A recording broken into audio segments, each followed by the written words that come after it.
Here's a mindfulness meditation practice for cancer patients. Cancer can certainly make it be difficult to be present and feel engaged in what is happening.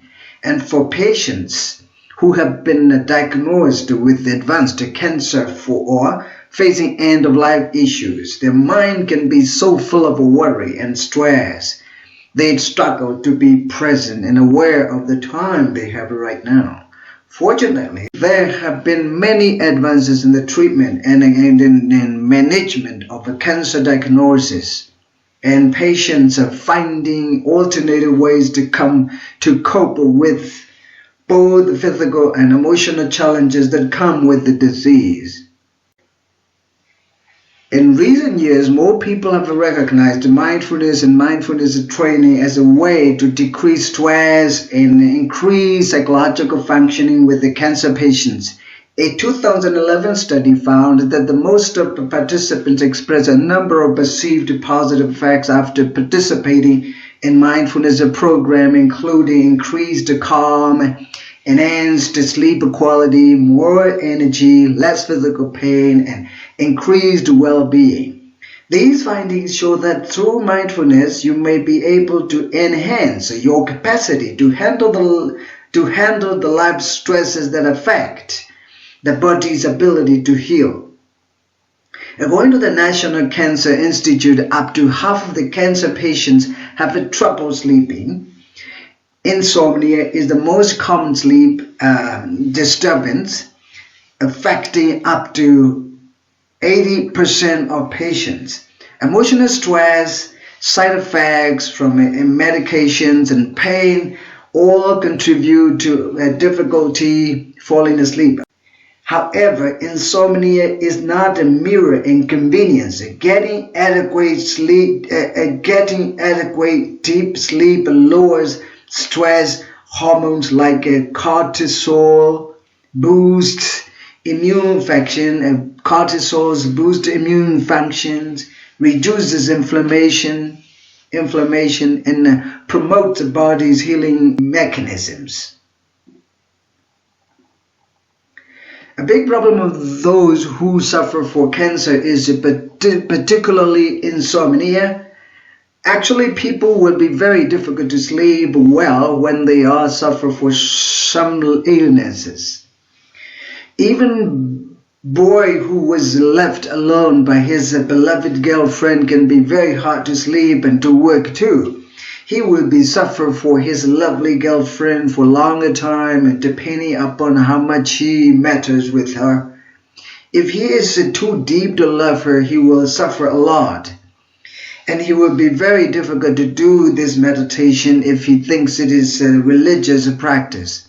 But actually, mindfulness meditation is not religious practice, but it is a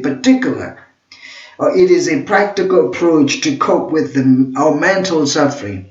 When we suffer for insomnia more than the necessary, it is not good for our health. Here you can imagine how much a person who suffers for cancer will suffer for insomnia, because he already knew how long he has to live in this world with their beloved family members and friends. If he is too much thinking of his cancer, he cannot keep his head up.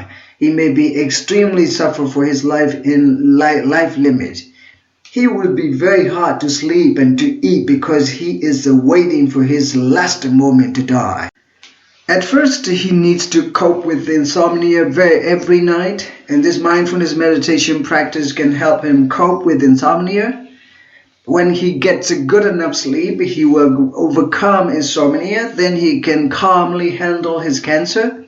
This is the reason why those who suffer for cancer join mindfulness meditation course and retreat.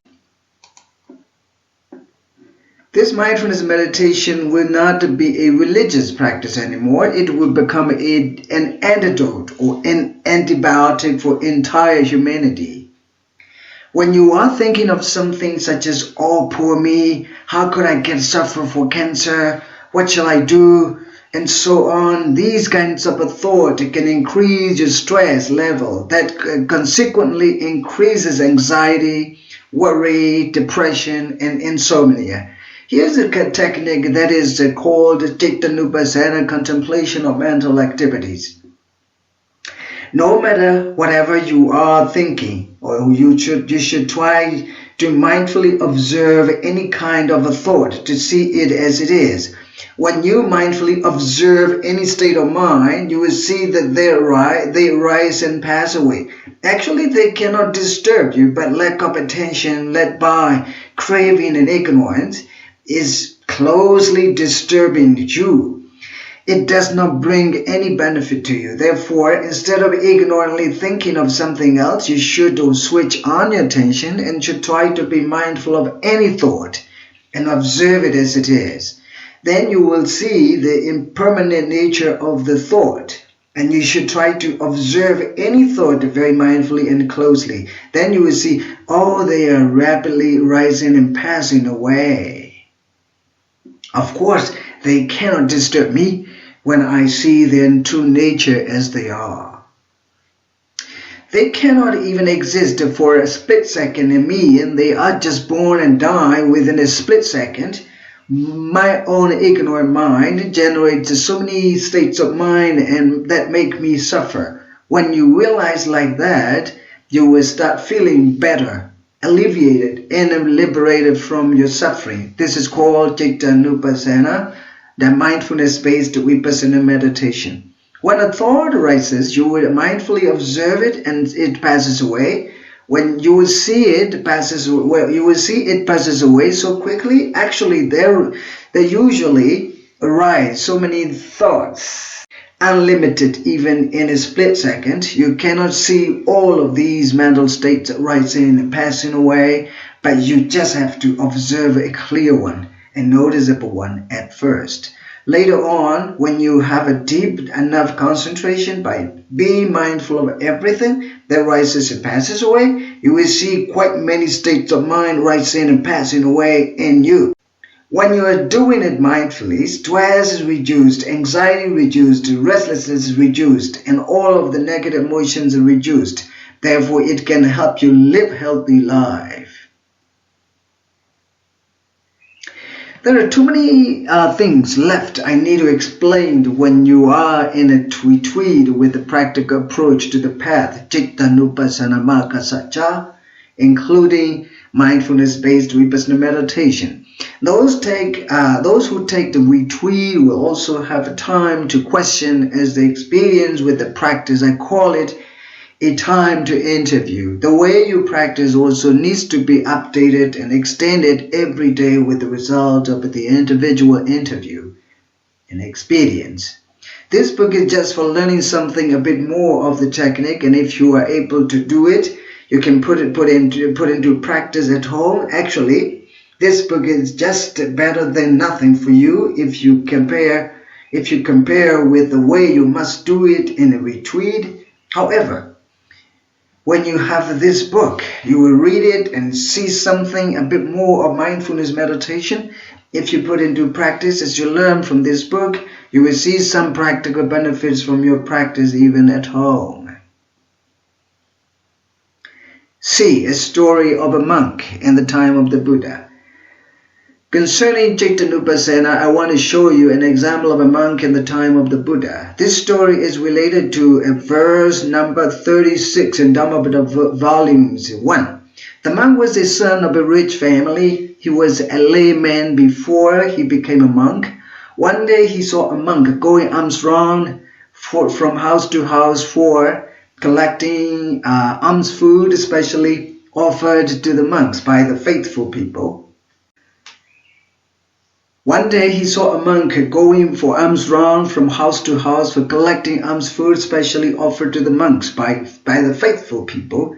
The monk was walking mindfully and calmly, looking downcast without being distracted by any external object.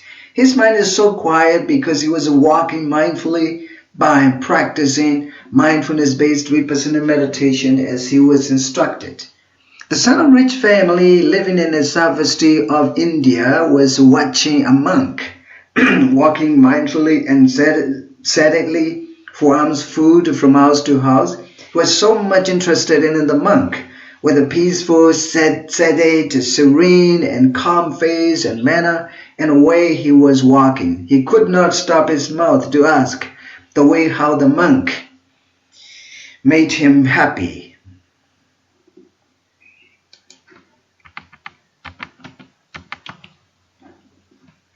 Here's the conversation to learn.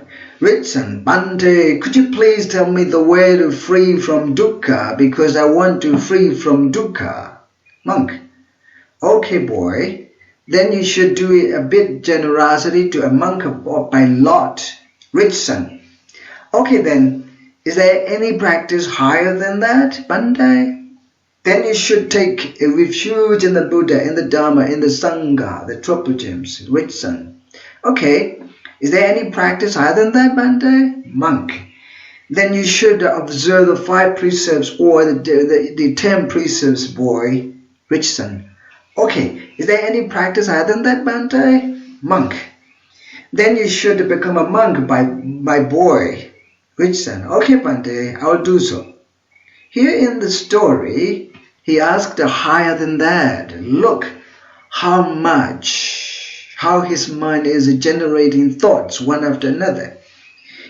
When you are doing Cetanupasanastipatthana, contemplation of the mental activities, you have to mindfully observe each state of mind to regulate or manage all the thoughts in the process. Otherwise, thoughts will drive you crazy. When you learn the Ritsan and how his mind generated thoughts, and you will see how his monkey mind was running in him. It is like our mind too. Finally, he liked the highest form of the practice as he respected the monk, walking for alms food, so he decided to become a monk. He received a higher ordination, Upasambhada. As soon as he was ordained, he immediately got a preceptor who has to take care of him very closely. Then he got one Abhidhamma philosophy teacher to teach him about the mind and mental concomitants. And it's another preceptor who is the one who teach him monastic code, Vinaya, very closely. And he got one teacher to teach him discourses, Suttanda. He was very closely taught by those teachers. When he looked at the Dharma class, when he took a Dharma class with a Abhidhamma teacher, the teacher taught him, don't follow greed, you will follow it. If you follow it, you will be born in the realm of an hungry ghost. Don't follow greed. If you follow it, you will be reborn in the realm of the hungry ghost. Don't follow hatred. If you follow it, you will be reborn in hell. Don't follow jealousy. If you follow it, you will be an ugly one, and so on. When he took a Vinaya class, monastic code, with his preceptor, he taught him thus: don't piss on the grass. If you do so, you will commit an offense, so you have to confess to a monk. Don't spit on the grass and into the toilet basin too. If you do it, you will commit an offense, so you have to confess to a monk. Don't piss standing, and so on. Don't eat meal with the noise of your mouth, and when you eat your meal, don't speak with the mouth while chewing food in it. Don't dig on the ground. Don't cut even a green bud from a tree. Don't destroy any seed. Don't destroy any branch, any stem and leaf that can become a plant again. If you do so, you will commit an offense, so you have to confess to a monk. These are the instructions you strictly have to follow according to monastic codes. The Ritsan, newly ordained monk, got a bundle of teachings from his teachers, and his monkey mind was telling him, oh no, that's too much for me. How can I make it stretching out my hands? There's no room for me to move.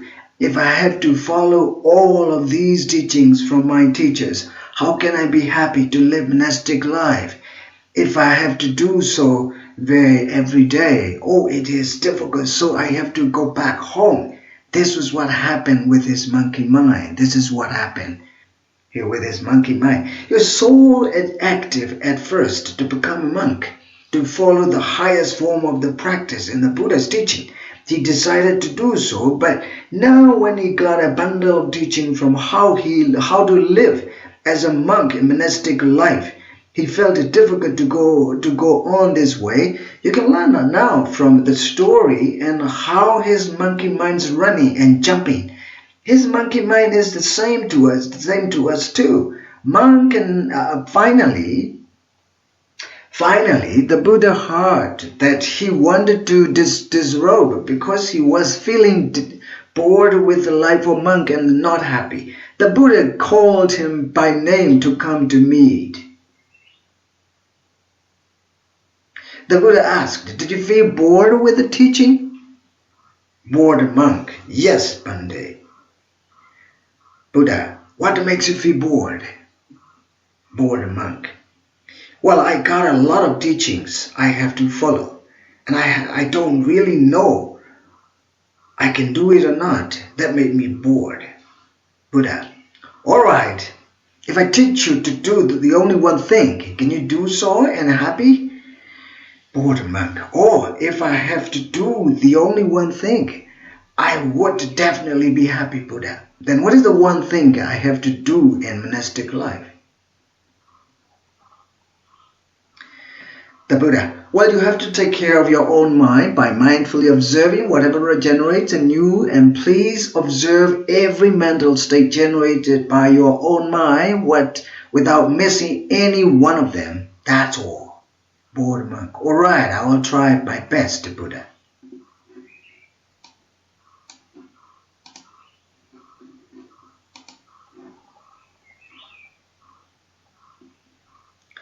It is the way I'm teaching people now and I'm practicing too. It is called Cittanupassana, contemplation of mental activities that establishes mindfulness in the pathway to your own meditation. It is called mindfulness-based vipassana meditation. In my own updated technique, I'm used to teaching people this way everywhere. Of course, the Buddha went farther to teach a bored monk with the techniques he got from his teachers. The Buddha recited a verse to him. It was like a technique for monk to practice. The verse was, "Cittam rakketa medavi cittam goptam sukhavaham." That means the wise should take care of his own mind. Those who can mindfully take care of it will be brought to the realm of sukha, happiness, in this very life, said the Buddha. The bored monk, newly ordained monk, was so happy to hear directly from the Buddha, and he enjoyed the Buddha's direct instruction and advice. Here's the wise. The Buddha means that those who can mindfully take care of their own minds by attentively observing all of the mental activities that rise and pass away all the time at his presence. This is called the technique mindfulness-based vipassana meditation. Actually, there are too many things happening in the mind when you practice this mind meditation by mindfully observing all the mental activities in detail. Here in the story, the Buddha taught the bored monk, newly ordained monk, simple Cittanupassana, contemplation of the mind, to observe every state of mind, every state of his mind that rises and passes away, and flux. The Buddha knew that he would do it interestingly and entertainingly, enthusiastically. It would keep him away from his boredom. He immediately observed his mind very mindfully, diligently, attentively, precisely, and closely, by walking, by sitting, by standing, and by reclining. He tried to observe each mental state very mindfully, not only by sitting posture alone. Here the Buddha also did not teach him how to make the religious prayer, but taught him to observe his mind mindfully. How practical it is! It is the way that everybody can do it, regardless of their own faith and religion. It is also the same way I'm practicing and teaching people in these days. It is called Caittanupasanastipatthana. Therefore, the technique taught by the Buddha is still alive in my mind by seriously practicing it. It is not just recorded in the secret scriptures, and I share it with all of you so that it can be useful to you as I do in my daily life. It is not too far away from you to observe your own mind. It is extremely close to you and just within your reach. What you need to do is to switch on your attention and to pay attention to any mental state that rises and passes away in you. And the bored monk, newly ordained monk in the story, did it very seriously and precisely. Finally, the bored monk, newly ordained monk, achieved the first level of wisdom of the path to Nibbana, the ultimate peace. It is technically called Sotapatimagga, translated stream entering in English. He became a Sotapanna, translated into stream enterer. When one has achieved the first level of wisdom, he will relentlessly move on into the path, Magga Sajja, by practicing mindfulness-based Vipassana meditation. When you learn the story of the little monk, illustrated here, you will see how his monkey mind is working and running. Finally, he wanted even to go back home because he was not happy in the monastic life as he thought before.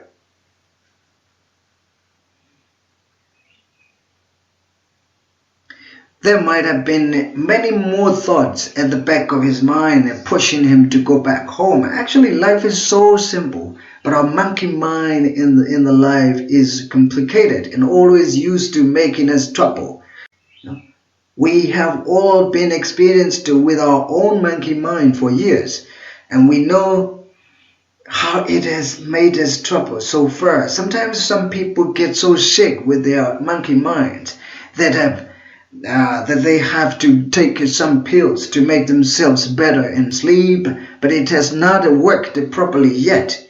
This is the reason why quite many scientists have gotten involved in the mindfulness meditation by both means learning and practicing very seriously and closely. Finally, they found it.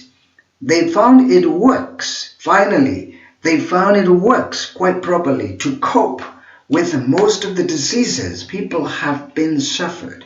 Here in the story, little boy monk, newly ordained monk, was suffered for his mind. The Buddha taught him how to deal with the monkey mind. It was also one of the ways in mindfulness meditation. It was called Caittanupasanastipatthana, taught by the Buddha. How to deal with the wandering mind in meditation. As I have been practicing and teaching mindfulness-based Vipassana meditation for many years, I have been very often asked by yogis for how to deal with such a wandering mind. Actually, Caittanupassana is the way taught by the Buddha to deal with our monkey mind and wandering mind. Whenever your mind is wandering, you should be mindful of it and not to get involved in it. You should mindfully observe the wandering mind as it is and let it go by coming back to primary meditation object, in-breath and out-breath. Sometimes you may have a thought while you are in sitting meditation because of a back pain or neck pain for a little bit, a longer period. Let's say for 2 or 3 hours. I can imagine how you would feel at the moment. I wanted to run away immediately from meditation center when I got such a pain in the back or in the neck. I observe it as it is, and sometimes I did it in a lying down position, not a break meditation. At that time, we should not lose right effort, right concentration, and right mindfulness by observing everything mindfully. At that time, you need to overcome it by observing everything mindfully in any posture. Otherwise, you may have a much bigger wandering mind that makes you feel more troubled with this meditation. Actually, this mindfulness meditation will not make us any trouble, but our monkey mind, whether with this meditation or not, is always used to making us trouble. This is the right and wise solution I found by this meditation to deal with our wandering mind. Actually, the mindfulness meditation is a tool that will help us live a healthy and happy life. It is like our best friend that will accompany us and protect us when we keep it in us by practice. Therefore, Cittanupassana is a necessary technique. We should take it with us forever to help us deal with our monkey mind and wandering mind. This is not created by anyone but by the Buddha himself to benefit the entire humanity. Nowadays, it is reconfirmed and reapproved by science and scientific research. This meditation technique brings a lot of benefits to humanity when it is well practiced by anyone, regardless of their faith. Therefore, whenever you experience with such a wandering mind, you should take Cittanupassana to deal with your wandering mind. It will help you satisfactorily in your meditation. Now, another topic, Dhammanupassana. Dhammanupassana can also be divided into Dhamma and Anupassana. Dhamma means the nature of physical and mental phenomena that rise and pass away in the flux. Anupassana means observing whatever rises and passes away in the flux, such physical and mental phenomena, to see them as they are. To see them as they are is the important point given by this meditation practice, and to achieve it by the practice. Therefore, Dhammanupassana means observing the nature of physical and mental phenomena to see them as they are. It is exactly as Vipassana. Whenever you observe in an imagination, mental images, and whatever imaginary objects in the mind rise and pass away, it will be called Dhammanupassana. As I said earlier, the Dhammanupassana is also completely based on mindfulness, and otherwise the technique would be wrong. According to the Buddhist philosophy, the mind is different from mental concomitants. When you say the mind, consciousness is always included. Whenever a mind and a consciousness rises, related mental concomitants will always be included in the particular mind or a particular consciousness. Actually, there is no idea of soul as said in religion. Mind, consciousness, and mental concomitants are very often used in the Buddhist philosophy. When you see a boy or a girl, the consciousness will rise through your eyes. Then you will be aware of the boy or the girl. Then your consciousness, accompanied by wisdom, correctly sees that it is a boy or a girl. In that case, you have to observe seeing as it is. Here, when you observe the seeing, you are actually observing the consciousness risen through your eyes. I need to explain Dhammanupassana a bit in detail. A bit detailed approach of Dhammanupassana. You can probably be confused between Cittanupassana and Dhammanupassana if it is not clearly explained in a bit detail, because both of them are very similar to each other. If you have no knowledge on the Pali scriptures, I believe that you can definitely be confused in between those two techniques.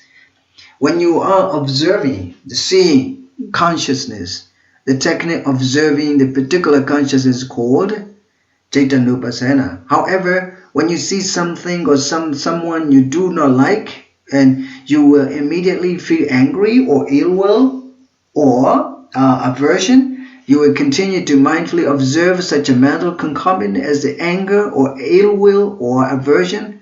Then the technique of observing the mental concomitant anger, ill will, or aversion will technically be called Dhammanupassana. If the observing mind is stopped as soon as it is observed as a seeing, it will be called Cittanupassana. Here in this case, you will see the difference between Cittanupassana and Dhammanupassana. Whenever you mindfully observe the seeing as seeing, it would be called Cittanupassana. Whenever you mindfully observe hearing as a hearing, it would be called Cittanupassana. And hearing is a ear consciousness. Likewise, smelling is nose consciousness. Tasting is tongue consciousness. Touching is body consciousness. And thinking is the mind consciousness. Whenever you observe one of them, it will be called Cittanupassana. However, when you feel angry, ill, aversion after the seeing is ceased, you have to continue to observe anger, ill, aversion. It will be called Dhammanupassana. When you are mindfully observing any one of the mental concomitants, such as anger, it is called mindfulness meditation. But as soon as you observe that anger is passed away, it is called vipassana meditation. These are two different things, but it is completely based on mindfulness. Okay? Therefore, you have to remember that whenever you are mindfully observing anger, ill, aversion, jealousy, irritation, bitterness, happiness, pleasure, pleasant, and nice, and so on, it will technically be called Dhammanupassana. When you see that each of them arises and passes away, it will be technically called vipassana meditation. It is completely based on mindfulness. When you do vipassana meditation, mindfulness will be automatically included, but when you do mindfulness meditation only, vipassana will not be included clearly, because mindfulness is one of the one of the constituents of a samadhi. Mindfulness is one of the constituents of a samadhi and Noble Eightfold Path, leading us to ultimate peace or liberation from dukkha. This is the difference you should know in Buddhist meditation. Otherwise, your knowledge on Buddhism is not complete. The 5 khandhas in mindfulness-based vipassana meditation. Here we should learn that there are the 5 khandhas that need to be clearly explained for mindfulness-based vipassana meditation practitioners, because these 5 khandhas are the objects of mindfulness-based vipassana meditation. Khandha is translated into aggregate in English. In the full course of a mindfulness-based vipassana meditation retreat, these 5 khandhas are always necessary to be clearly explained by the responsible teacher of meditation. Otherwise, those who practice mindfulness-based vipassana meditation in the retreat will not achieve a good enough wisdom. Actually, all the practitioners of mindfulness-based vipassana meditation in the retreat should more seriously learn both the theory and the practice together, like a modern scientist. Without these 5 khandhas, no one can exist in this planet. Actually, these 5 khandhas can alone exist.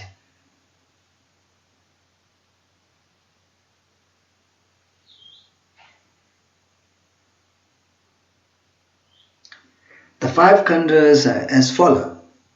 Rupa khandha, aggregate of matter. Vedana khandha, aggregate of feeling or sensation.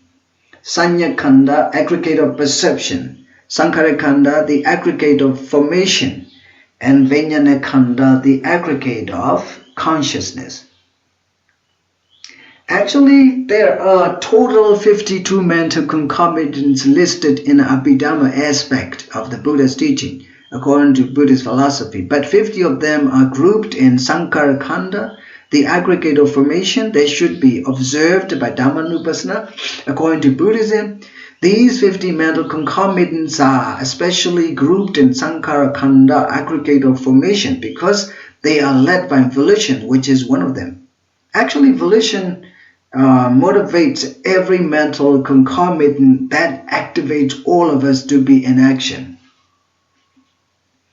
Therefore, yogis, meditators who take mindfulness-based vipassana meditation retreat should more seriously learn everything as much detail as possible and put into practice very diligently, attentively, intensively, because it is really a scientific approach to the Buddha's teaching.